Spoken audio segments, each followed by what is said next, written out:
Salut les cathos, aujourd'hui nous sommes le 31 août et nous fêtons Saint Raymond Nonat. Saint Raymond Nonat perdit sa mère dès sa naissance. Dès l'usage de la raison, se voyant sans mère ici-bas, il se choisit Marie pour mère. La Sainte Vierge et son dévot serviteur rivalisaient de dévouement l'un pour l'autre. Partout le pieux enfant saluait l'image de sa mère. Il trouvait chaque jour 1000 moyens de l'honorer. Le démon, lui étant apparu un jour sous la forme d'un berger pour le tenter, Raymond le reconnut, appela Marie à son aide, et le tentateur disparut avec un cri horrible. Son père, ayant entendu dire que la dévotion de son fils lui faisait négliger la garde de son troupeau, vint un jour l'épier et fut ravi d'admiration de voir un beau jeune homme éclatant de lumière garder le troupeau pendant que Raymond se livra à la prière dans une chapelle voisine, au pied de l'image de la Vierge. Raymond était arrivé à l'âge de fixer son avenir.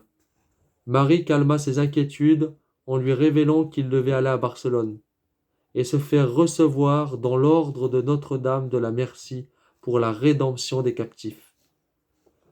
Après un noviciat plein de ferveur, il fut envoyé en Afrique, où, n'ayant pas assez d'argent pour racheter tous les prisonniers, il se donna lui-même en otage, afin de les mettre tous en liberté, et ne fut délivré que quand le surplus du paiement fut arrivé.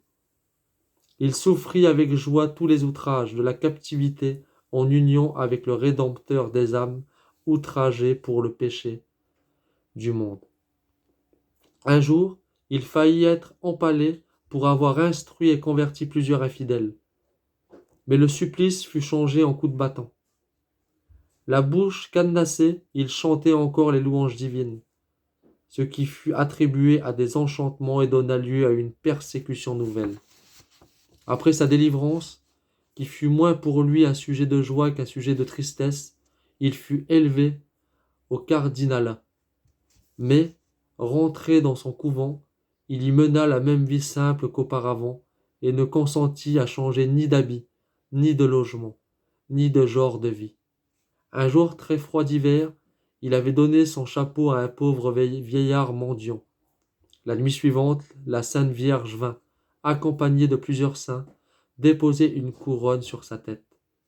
Près de mourir, il reçut la communion des mains de Jésus-Christ.